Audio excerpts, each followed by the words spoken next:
जय हिंद साथियों, मैं चंदा।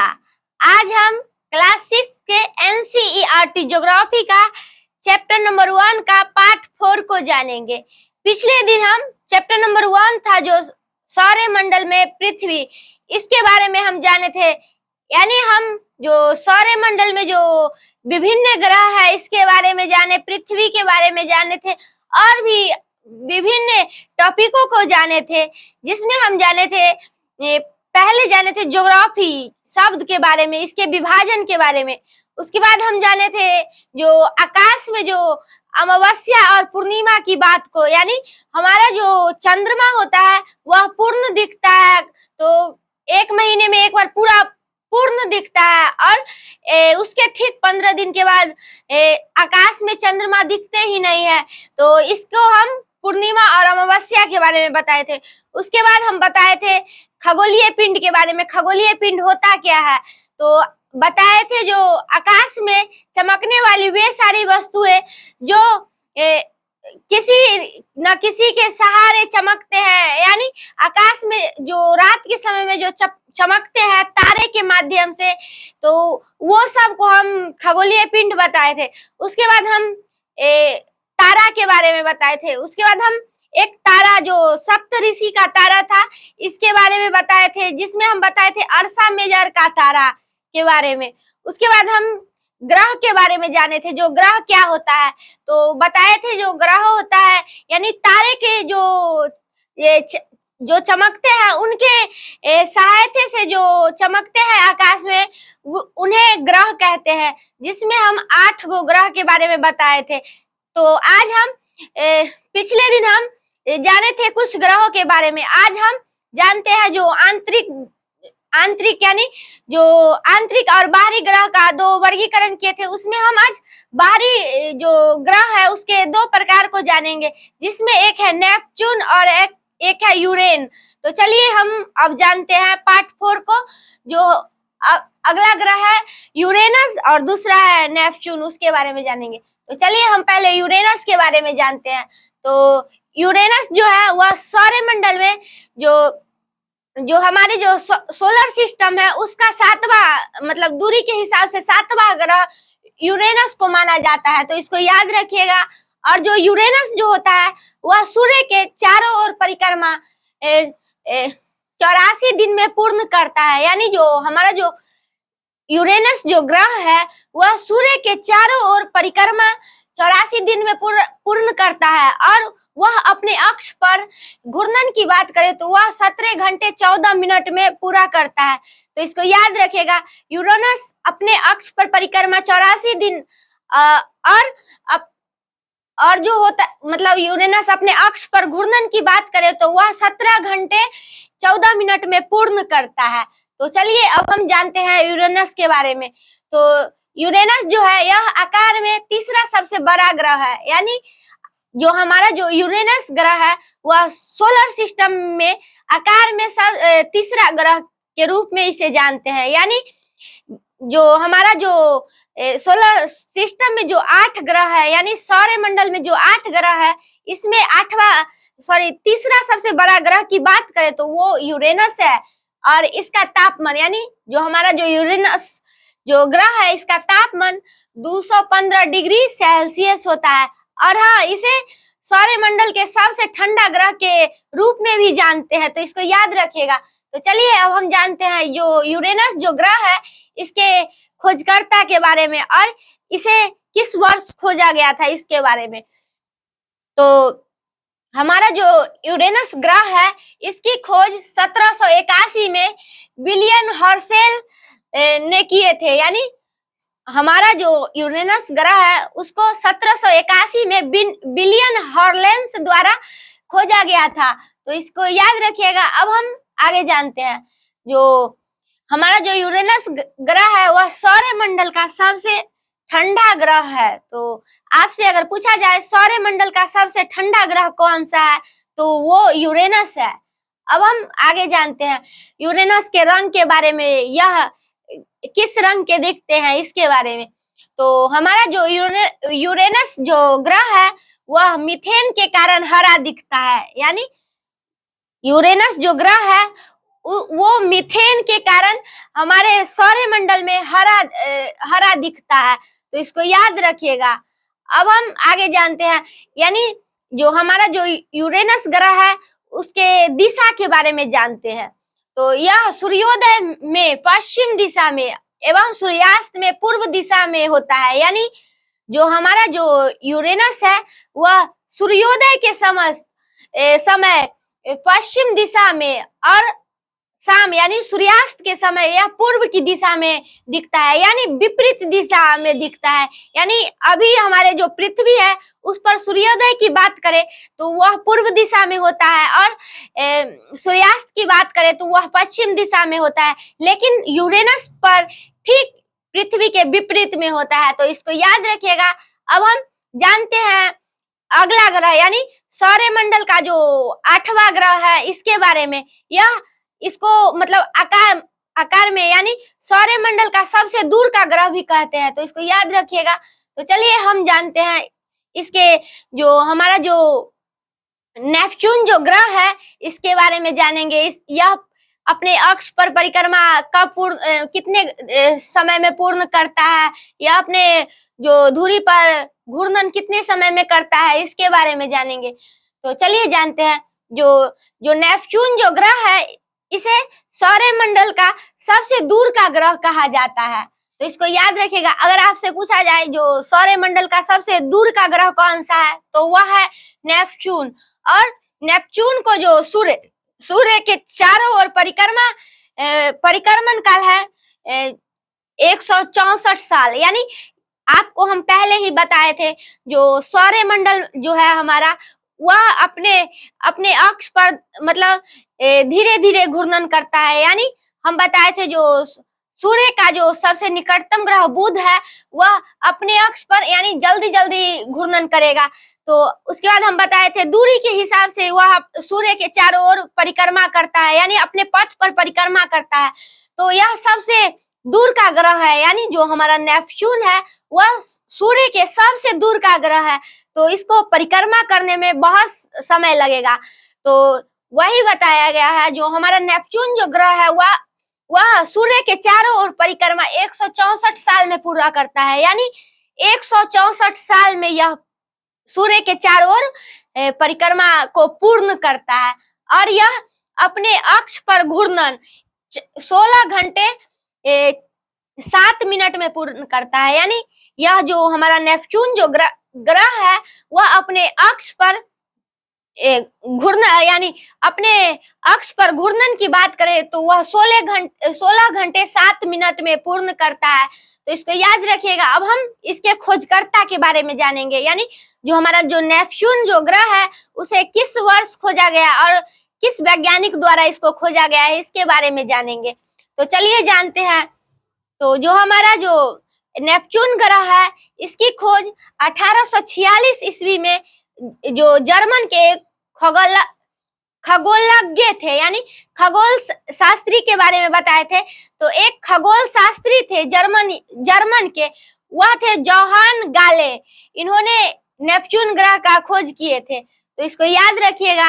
अब हम आगे जानते हैं इसके रंग के बारे में। तो हमारा जो नेपच्यून ग्रह है वह मीथेन के कारण नीला दिखता है, यानी जो हमारा यूरेनस ग्रह है वह मीथेन गैस के कारण वह हरा दिखता था और जो हमारा नेपच्यून ग्रह है वह मीथेन गैस के कारण नीला दिखता है, तो इसको याद रखिएगा। अब हम थोड़ा सा जान लेते हैं जो हम 8 ग्रह के बारे में बताए हैं इसके बारे में। तो आपको हम पहला ग्रह बताए थे बुध, तो बताए थे यह सौरमंडल का सबसे नजदीक का ग्रह है और सबसे दूर की बात करें तो वह है नेपच्यून, तो याद रखिएगा निकट का ग्रह बुध और दूर का ग्रह नेपच्यून। उसके बाद हम शुक्र के बारे में बताए थे, तो बताए थे यह सबसे चमकीला ग्रह है और इसे पृथ्वी की बहन कहा गया है। उसके बाद हम अगला ग्रह के बारे में बताए थे जो था पृथ्वी, यानी पृथ्वी ग्रह के बारे में बताए थे। तो इसे बताए थे यह एक अद्भुत ग्रह है जिस पर यानी हम लोग है, यानी जिस ग्रह पर हम लोग अभी विराजमान है यह पृथ्वी ग्रह है, इसलिए इसे नेपच्यून कहा गया था क्योंकि यहाँ जीवन संभव था और यह एक नीला ग्रह के रूप में भी इसे जानते हैं, यानी जो हमारा पृथ्वी ग्रह है इसे नीला ग्रह के रूप में भी जानते हैं। इसे नीला ग्रह के रूप में क्यों जानते हैं? क्योंकि इसका जो हमारा जो पृथ्वी ग्रह है उसका दो हिस्सा भाग यानी 71% भाग यहाँ पर पानी है, इसलिए यहाँ जीवन संभव है। तो इसलिए इस ग्रह को अद्भुत ग्रह के रूप में जाने थे। उसके बाद हम जाने थे मंगल ग्रह के बारे में। तो आपको बताए थे मंगल ग्रह जो है उसको लाल ग्रह के रूप में भी जाने थे, यानी इसका नाम मंगल और लाल ग्रह भी है। तो यह लाल किस लिए था? यानी आयरन ऑक्साइड जो है इसकी मात्रा ये मंगल ग्रह में ज्यादा था, इसलिए यह लाल रंग का प्रतीत होता था, इसलिए इसे लाल ग्रह के रूप में भी जानते थे। और बताए थे इसका जो दिन रात का समय होता है वह पृथ्वी से बिल्कुल समान होता है, यानी यह भी 24 घंटा में ये अपने अक्ष पर घूर्णन करता है, यानी यह पृथ्वी के समान ग्रह दिखते थे। इसका जो परिक्रमण काल होता है, घूर्णन काल होता है, ये सब पृथ्वी के समान दिखते थे। इसलिए आपसे ये भी पूछा जा सकता है, मतलब पृथ्वी के समान घूर्णन करने वाले दिन रात में परिवर्तन यानी ऋतु परिवर्तन वाले ग्रह कौन सा है? तो वह है मंगल। उसके बाद हम आंतरिक ग्रह के बारे में बताए थे। तो आंतरिक ग्रह या ठोस ग्रह कहे या फिर यानी हमारे जो ग्रह को हम दो श्रेणी में बांटे थे, यानी एक आंतरिक ग्रह और एक बाहरी ग्रह। तो हम इसको तीन नाम बताए थे, यानी आंतरिक ग्रह का 3 नाम था, जिसमें आंतरिक ग्रह, उसके बाद हम ठोस ग्रह, उसके बाद पृथ्वीय ग्रह। यानी हमारा जो आंतरिक ग्रह में सबसे बड़ा ग्रह की बात करें तो वह पृथ्वी था, इसलिए इस ग्रह को पृथ्वी के नाम पर भी जाना जाता था, इसलिए इस ग्रह को पृथ्वीय ग्रह के रूप में भी जानते थे। उसके बाद हम बाहरी ग्रह के बारे में बात किए थे। तो बाहरी ग्रह में हम जाने थे शुक्र को, सॉरी बृहस्पति को, उसके बाद शनि को, उसके बाद ये जो यूरेनस ग्रह है, उसके बाद नेपच्यून ग्रह है, ये सब शुक्र मतलब बाहरी ग्रह में आते थे। तो इसको हम बृहस्पतीय ग्रह के नाम से भी जानते थे, और यह तैलीय पदार्थ से बने हुए थे, यानी ये जो हमारे आंतरिक ग्रह है वह ठोस पदार्थ से बने हुए थे, और जो बाहरी ग्रह है वह तैलीय पदार्थ से बने हुए थे। तो बाहरी ग्रह में सबसे बड़े ग्रह की बात करें तो वह बृहस्पति था, तो इसी के नाम पर जानते थे, यानी बृहस्पतीय ग्रह के रूप में बाहरी ग्रह को जानते थे। तो इसको याद रखिएगा। और अब हम जानेंगे जो 8 ग्रह थे उसके बीच में एक पट्टी था, यानी एक क्षुद्र ग्रह जिसे कहते हैं, उसका आपको हम पट्टी दिखाए थे। फर्स्ट दिन के जो क्लास था उसमें हम सोलर सिस्टम जो दिखाए थे उसमें बताए थे। तो आज हम उस क्षुद्र ग्रह के बारे में जानेंगे। तो पहले तो जान लीजिए हम जो हमारा जो क्षुद्र ग्रह है वह किन 2 पट्टियों के बीच में रहता है, यानी कहे तो यह जो हमारे जो सौरमंडल में जो 4 ग्रह थे, सॉरी 8 ग्रह थे, उसको हम डिवाइड कर दे, यानी आंतरिक ग्रह और बाहरी ग्रह के रूप में डिवाइड किए थे। उसके जो बीच में जो पट्टी दिख रहे थे, यानी इधर से 4 ग्रह और इधर से 4 ग्रह, और जो बीच में जो आपको हम क्षुद्र ग्रह के पट्टी के बारे में बताए थे, आज हम इसके बारे में विशेष जानकारी प्राप्त करेंगे। इसका कार्य क्या था, यह क्षुद्र ग्रह होता है क्या है, इसके बारे में। तो चलिए हम जानते हैं क्षुद्र ग्रह के बारे में। तो जो जिस तरह यानी ग्रह सूर्य के चारों ओर परिक्रमा करता है, उसी प्रकार यहाँ क्षुद्र ग्रह भी, जो क्षुद्र ग्रह है की पट्टी है वह भी सूर्य के चारों ओर परिक्रमा करता है, यानी जैसे हम सूर्य के चारों ओर इस तरह से ग्रह परिक्रमा करते हैं, उसी प्रकार ये क्षुद्र ग्रह होते हैं, वह मतलब सूर्य के चारों ओर परिक्रमा करता है। और यह अपने इसका भी एक पथ था, निश्चित अक्ष था, उस पर परिक्रमा करते थे।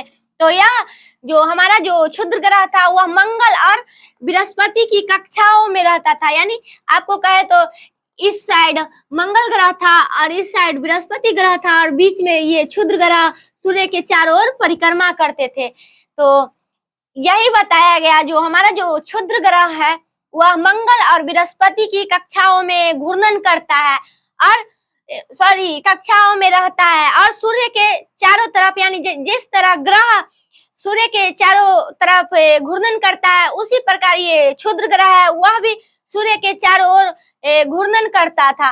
तो यह क्या है, यानी जो हमारे क्षुद्र ग्रह है वह किस प्रकार के ग्रह है, इसके बारे में हम जानते हैं। तो चलिए जानते हैं। तो कुछ वैज्ञानिकों का कहना था कि यह जो क्षुद्र ग्रह है वह प्राचीन समय में भी एक ग्रह था, यानी जो क्षुद्र ग्रह जो है वह पहले क्षुद्र ग्रह था और एक विस्फोट के कारण, सॉरी ग्रह था, और एक विस्फोट के कारण यह क्षुद्र ग्रह के रूप में जानते हैं। तो चलिए जानते हैं। कुछ वैज्ञानिकों के अनुसार क्षुद्र ग्रह के एक भाग होते थे, यानी जो क्षुद्र ग्रह के एक भाग होते थे, यानी जो ग्रह के ही एक भाग क्षुद्र ग्रह होते थे, जो बहुत वर्ष पहले विस्फोट के बाद ग्रह से टूटकर अलग हो गए। यानी किसी भी चीज का विस्फोट होता है तो वह उसका तो टूटना निश्चित होता है। तो उसी प्रकार अगर ग्रह टूटे, यानी जो मतलब ग्रह जो है वह क्षुद्र ग्रह जो है वह पहले भी ग्रह था और किसी भी विस्फोट के कारण यह टूटकर ग्रह से अलग हो गया, इसलिए इसे क्षुद्र ग्रह के रूप में जानते हैं। और यह भी, इसका भी कार्य होता है सूर्य के चारों तरफ परिक्रमा करना, तो इसको याद रखिएगा। अब हम जानेंगे उपग्रह के बारे में। तो हम आपको बताए थे जो मतलब बुध और जो शुक्र था उसके पास कोई आंतरिक ग्रह नहीं था, यानी सॉरी उपग्रह नहीं था। और अब हम पृथ्वी की बात करें तो पृथ्वी का एकमात्र उपग्रह था चंद्रमा। तो हम चंद्रमा के बारे में जानेंगे। तो चंद्रमा का कार्य क्या था इसके बारे में हम जान लेते हैं पहले। तो जिस तरह से मतलब ग्रह सूर्य के चारों ओर परिक्रमा करता है, उसी प्रकार जो उपग्रह होता है वह ग्रह के चारों तरफ परिक्रमा करता है। देखिए बताते हैं, जिस तरह ग्रह जो है वह सूर्य के चारों तरफ परिक्रमा करता है, उसी प्रकार जो हमारा जो उपग्रह है वह ग्रह के साथ परिक्रमा करता है। यानी जो हमारा जो ये चंद्रमा जो उपग्रह है वह पृथ्वी के चारों तरफ परिक्रमा करता है, और चंद्रमा से जो रोशनी आता है वह पृथ्वी तक आने में 1.3 सेकेंड लगता है। यानी चंद्रमा का जो रोशनी होता है वह पृथ्वी तक आने में 1.3 सेकेंड लगता है। तो इसको याद रखिएगा। आपसे पूछा जाए चंद्रमा को जो रोशनी होता है वह पृथ्वी तक आने में कितना समय लगता है, तो वह 1.3 सेकेंड। तो चलिए अब हम जानते हैं चंद्रमा के बारे में। चंद्रमा के जो आंतरिक सतह होते हैं इसके स्थितियों को अध्ययन करने वाले के बारे में, यानी जो हमारे जो चंद्रमा के बारे में कौन से वैज्ञानिक यानी उसके आंतरिक सतह के बारे में जानते थे, यानी उसके बारे में कहे तो अध्ययन करते थे, इसके बारे में जानेंगे। इसके अध्ययन करने वाले को क्या कहते हैं इसके बारे में। तो हमारे जो चंद्रमा जो है उसके आंतरिक सतह की स्थितियों को जानने वाले को सेलेनोलॉजी यानी सेलेनोलॉजी कहा जाता था। यानी हमारा जो सॉरी ये चंद्रमा जो है उसके आंतरिक सतह के बारे में पता करने का काम करने वाले वैज्ञानिकों को सेलेनोलॉजी कहा जाता था। तो इसको याद रखिएगा। अब हम जानते हैं जो हमारे चंद्रमा है उसको एक और ग्रह यानी उपग्रह के नाम से भी जानते हैं, तो इसके बारे में जानते हैं। तो जो हमारा जो चंद्रमा है इसे जीवाश्म ग्रह के रूप में भी जानते हैं। तो इसको याद रखिएगा। आपसे अगर पूछा जाए कौन सा उपग्रह को जीवाश्म ग्रह के रूप में जानते हैं, तो वह है चंद्रमा। तो चंद्रमा का जो कार्य है यानी जो घूर्णन करने में कितना समय लगता है इसके बारे में जानेंगे अब। तो हमारा जो चंद्रमा है वह पृथ्वी के चारों ओर चक्कर 27 दिन में लगाता है। यानी अभी हम बताए जिस तरह सूर्य के चारों ओर ग्रह परिक्रमा करते हैं यानी घूमते हैं, उसी प्रकार जो हमारा ग्रह है उसके चारों ओर उपग्रह परिक्रमा करते हैं। तो उसी प्रकार जो हमारा जो ये चंद्रमा जो ग्रह है वह पृथ्वी के चारों ओर परिक्रमा 27 दिन में पूर्ण करता है। तो इसको याद रखिएगा। अब हम जानते हैं हमारे जो चंद्रमा पर पहले कदम कौन से रखे थे इसके बारे में। तो चलिए जानते हैं, और कब रखे थे तो चलिए जानते हैं। यह इम्पोर्टेंट है तो इसको याद रखिएगा। अब हम जानते हैं तो चंद्रमा की सतह पर पहली बार कदम रखा, यानी हमारा जो चंद्रमा है उस पर पहली बार कदम रखने वाले व्यक्ति कौन थे? तो 20 जुलाई 1969 को नील आर्मस्ट्रांग द्वारा चंद्रमा पर कदम रखा गया था। यानी 20 जुलाई 1969 को नील आर्मस्ट्रांग द्वारा चंद्रमा पर पहली बार कदम रखा गया था। तो इसको याद रखिएगा। अब आगे जानते हैं, ये जो सभी ग्रह और चंद्रमा चमकते हैं, यानी जो हमारे जो ग्रह है और जो चंद्रमा है वह किस कारण से चमकते हैं। जिस तरह हम आपको बताए थे, सूर्य एक तारा है और वह उसकी रोशनी से आकाश के जो खगोलीय पिंड होते हैं वो सब चमकते हैं। वह किस कारण से चमकते हैं इसके बारे में जानते हैं। तो सभी ग्रह और चंद्रमा चमकते हैं परावर्तित सूर्य प्रकाश के कारण। यानी जो चमकने का उसका मुख्य कारण है परावर्तित सूर्य प्रकाश। तो इसको याद रखिएगा। तो चलिए अब हम आगे जानते हैं उपग्रह यानी जो हमारा एक प्राकृतिक रूप से उपग्रह है और एक मानव निर्मित उपग्रह है, यानी मानव द्वारा बनाए गए उपग्रह और प्राकृतिक रूप से जो बनाए गए थे उपग्रह, इसके बारे में तो चलिए जानते हैं। तो जो हमारा जो उपग्रह है इसका एक और नाम है जिसे सैटेलाइट कहते हैं, यानी अंग्रेजी में उपग्रह को सैटेलाइट कहते हैं। तो इसको याद रखिएगा, जिसका अर्थ होता है साथी या सहचर। यानी आपसे पूछा जाए उपग्रह का क्या अर्थ होता है, तो इसका अर्थ होता है साथी या सहचर। तो जो हमारा जो उपग्रह है यह एक खगोलीय पिंड है। यानी जैसा कि हम आपको बताए थे, आकाश में जो रात के समय में जितनी भी वस्तुएं चमकेंगे वे सब एक खगोलीय पिंड है। तो उपग्रह भी आकाश में ही रहते हैं, जिसका हम आपको उदाहरण बताते हैं चंद्रमा। तो चंद्रमा पृथ्वी की उपग्रह है, तो वो तो आकाश में रहते हैं।